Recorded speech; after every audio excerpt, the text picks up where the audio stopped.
everybody. I'm Randy Massaro. You might know me from the TV series Border Battles, The Wiley Drake Show. I'm an actor in Hollywood, but I'm also an animal rights activist. Today's show, we're covering the environment and what's going on with climate change, our animal rights, and conservation.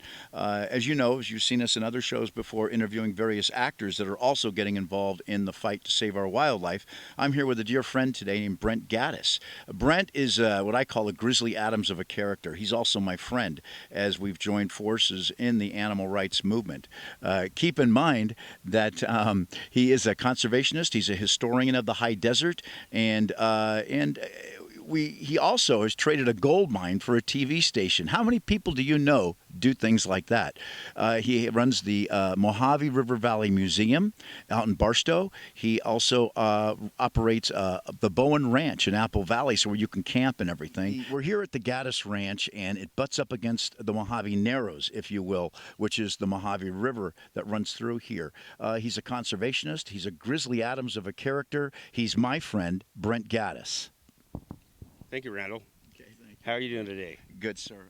Listen, for people that don't know you like I know you, you own and operate a TV station called Channel 36, Yeah. Apple Valley Barstow? Yeah, Victor Valley Barstow. Victor Valley Barstow. And you traded a gold mine for it. Yes, I did. Okay. How many people do that? Well, when I told the guy that I wanted to trade him for, what a gold mine, my engineer goes, no, he didn't mean it. That's just figure of speech. And I go, oh, no, he's serious. Well, we hang up the phone and call him back later. And he was dead serious. And he didn't know I had a gold mine. He was just saying, oh, I don't know, a gold mine, he said. And I'm going, yeah. So worst comes to worst, he said yes. And he came down. The place was a death trap. I swear it was. He just loved it. He went down deep into it, just looking around, just saw smiles, a hippie from San Francisco up on Nob Hill, believe it or not, right up Market Street. You could see all the way from his place. It was beautiful. But anyways, he flew down, and he was dead serious. And Frank Martin, my engineer, was just, no way, it couldn't be possible. But it was. And that's that's what I find unique about you. Listen, for the audience that doesn't follow me, I'm no big time actor, and in fact, we just got you in acting in a movie role with Rich Rossi from The Godfather. But let me go back to the environment. Is the fact that you were nice enough to introduce me and bring me out to the Barstow or the Mojave River Valley Museum in Barstow, and I don't know what you thought about me showing the film on the wild horse roundups, but I appreciate you doing that, and I thought I'd return the favor today because you're such an eclectic character out here. You're a historian. Everyone loves you. The Grizzly Adams type. Everybody that meets you wants to hug you. But now we'll be going out to the Bowen Ranch in Apple Valley where people could actually camp at your ranch. Tell us a little bit about that, a precursor before we go out there. Okay, the Bowen Ranch is also known as Deep Creek Hot Springs Campground. It's at the end of Bowen Ranch Road up here in Apple Valley at 4,500 feet. We also have on the property 2 zip lines. One's 1,500 feet long. The other is just a little bit shorter. We have glam tents, which are fully furnished like hotel rooms in brand new military 10-man tents.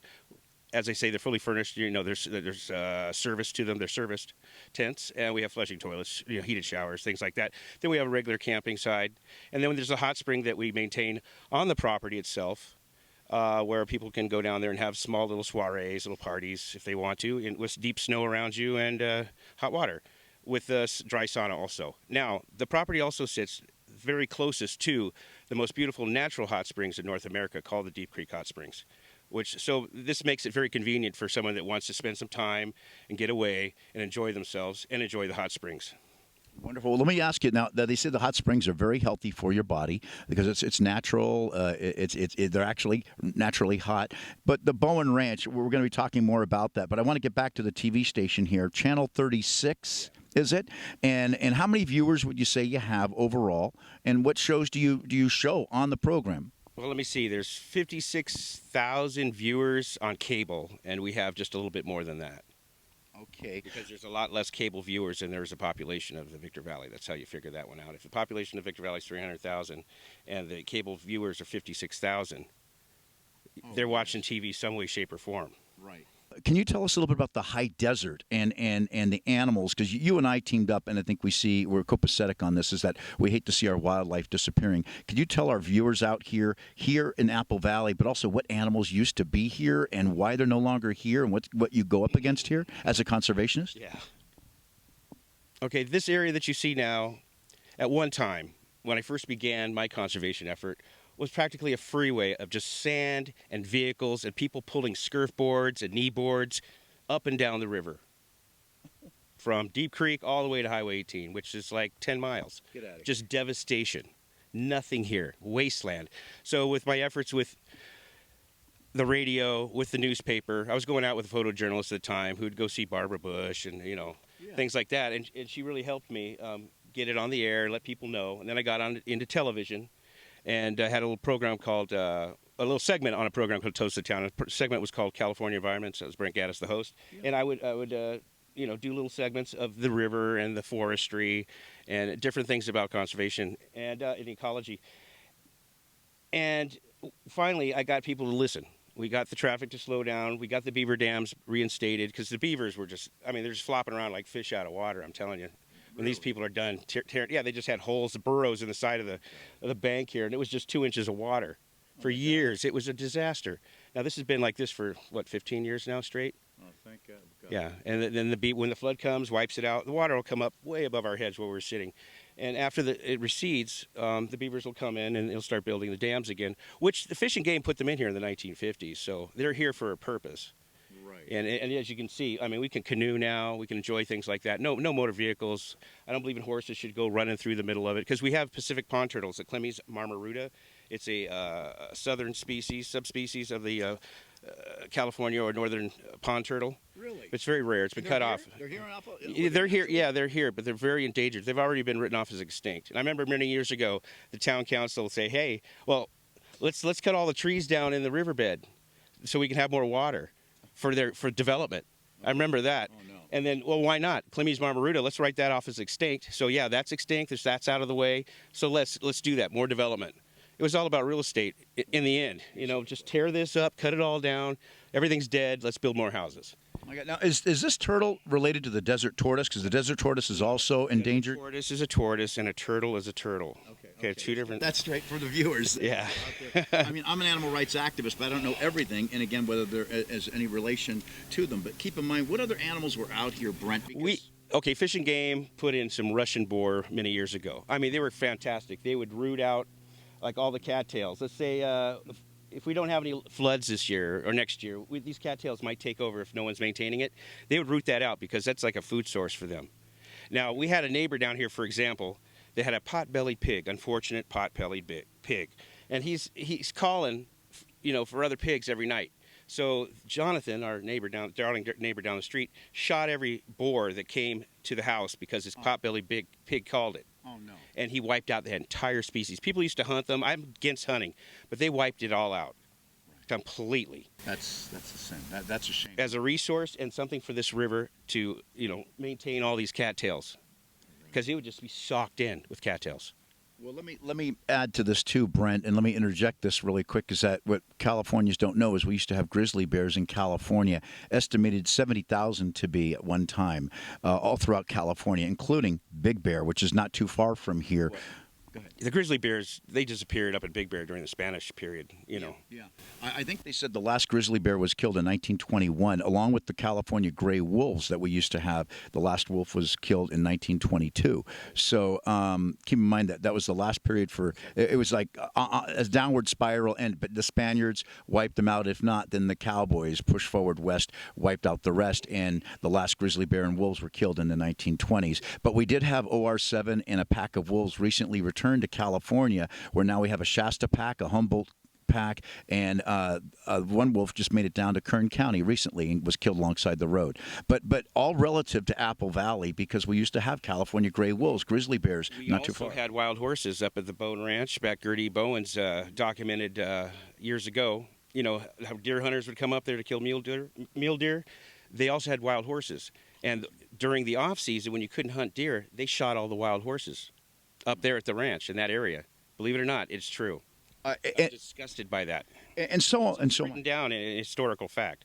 Right. So am I, Brent, because the hunting industry today is trying to pass a law to start open up hunting season on horses throughout the United States, as now they're doing in Australia. They've started again rounding them up in Australia, and they want to push for hunting Kangaroo, season. you mean, for dog food? Yeah. Exactly. Tragedy beyond tragedy. You go to the airport in Sydney and they'll have kangaroo skins for sale. That's all from that industry, unfortunately. Yeah, and I think because the cattle ranching industry wants the kangaroos gone, and again now the horses, like here in the United States, the cattle industry, sheep herder industry, big oil, gas, and mining want all the horses gone. They want the burros gone. They want the mountain lions gone. They want the wolves gone. They want the grizzly bears gone. Witness is gone. Yeah, exactly. And that's where we come in, Brent, and that's why I love you so much. And I think the viewers out there will understand is that people like Brent Gaddis and myself, we need more of us. And Craig Downer, former BLM agent turned whistleblower.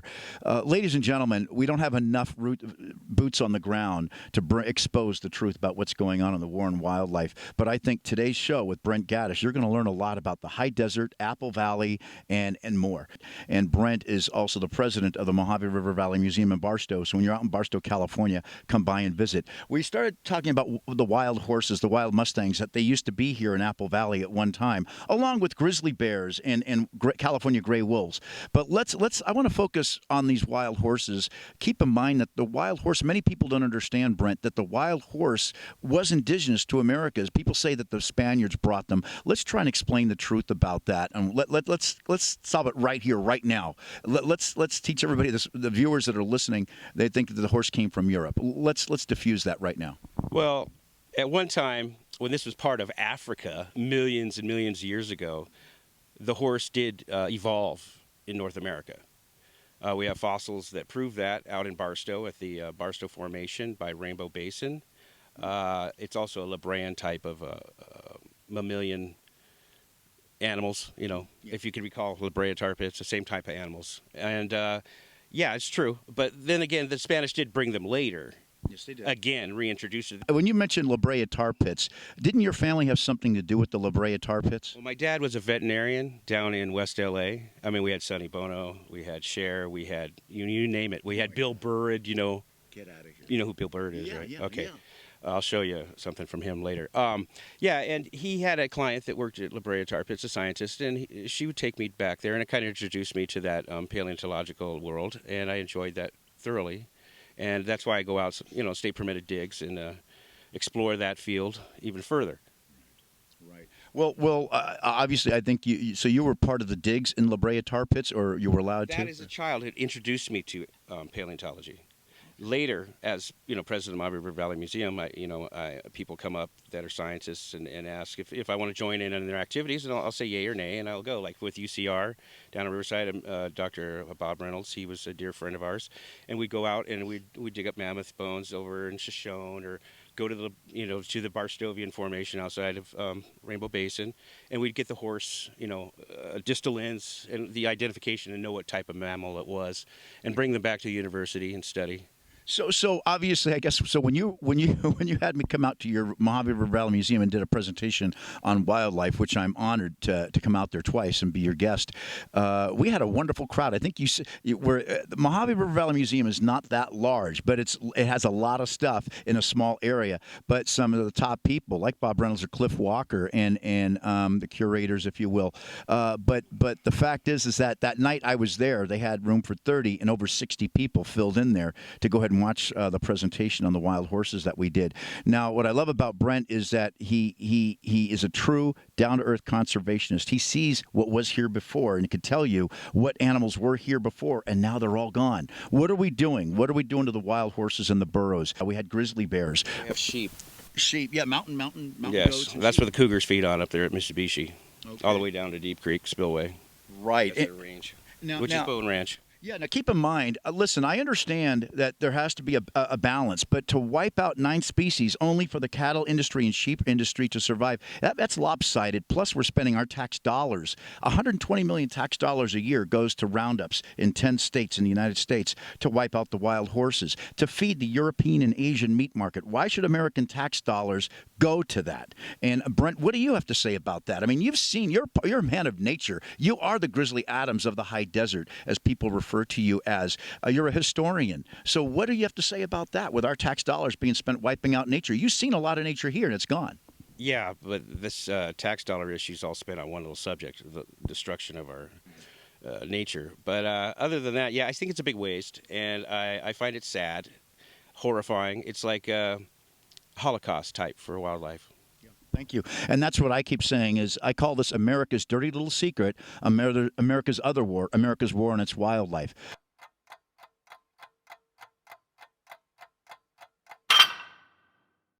This is Brent Gaddis again here at the Mojave River Valley Museum in Barstow, California. Earlier we mentioned something about the horse in North America. Here's a fine example of a horse in North America. Right here, this three-toed leg foot is of a horse.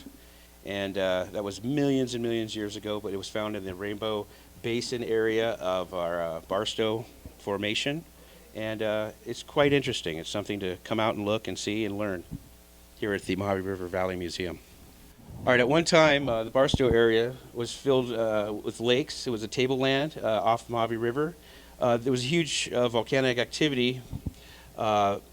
Silicate fell, which is volcanic ash, onto the remains of the wildlife, the horses, onto the insects. These are called silicate nodules. Inside these silicate nodules, which is the volcanic ash, which encapsulated these spiders. These spiders would be opalized, like opal themselves, when found. They're called a microfossil, you know, like they do at La Brea Tar Pits, microfossil. As you can see, when I go out and we find the bones and the distal ends, like we spoke about earlier, you'll see the stone, the silicate, in solid rock. Like, for example, the bone is eroded out of solid rock. That is very high on the Mohs scale. And could you just imagine how much time you're just walking along and you find these bones over here to the left, just laying there free of the rock, and you think about how long it's been sitting there before you discovered it. It's amazing. From eroding from the stone to being a free bone again, laying on the surface just as it fell. It's absolutely amazing, the time that's gone by. Now over here to the left, it's like camel tracks, a baby camel. It's an impression made in the shoreline into the mud, as you can see during the ash fall, and it was preserved that way. And then we have the molars, and with the other bones, you find the teeth too, and they're absolutely like gemstones. They're like gemstone quality. Absolutely incredible. Well, thank you for coming to visit us at the Mojave River Valley Museum. All right, we're here at Deep Creek Hot Springs Campground, or the original Bowen Ranch here in the San Bernardino Mountains outside Apple Valley. And we're with Leah. She was a wild Mustang that was captured by the BLM and then tamed. She still has a tattoo on her neck back here. It's kind of overgrown. You can see it right here on her neck. But they'd have it shaved and it'd be burned in there. And the gray hairs from the stress is, you know, filled in where the numbers and the letters were. You can only imagine the pain she was in, you know, losing her family and her herd.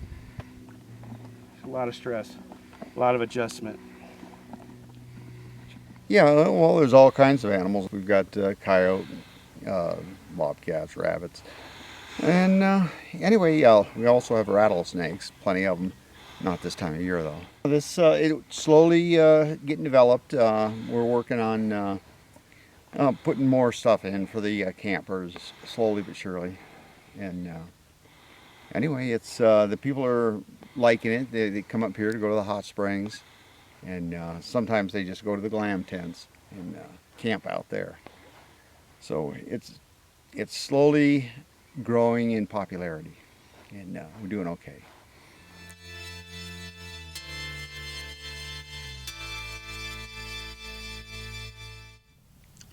Folks, you'd probably need an hour or two with me, and since we're doing a short segment on this animal series, we just want to remind you that if you want to get involved, call us. We need members, we need boots on the ground, we need people to join us in this fight. I'm Randall Massaro, under Union Members for the Preservation of Wildlife International. Look us up, UMPWI.com, or call us, 760-245-3635. I'm Randall Massaro. Thank you much for joining us on the Animal Consciousness Show, where they bring the environment, conservation, and animal rights to light. Thank you. Animal Consciousness.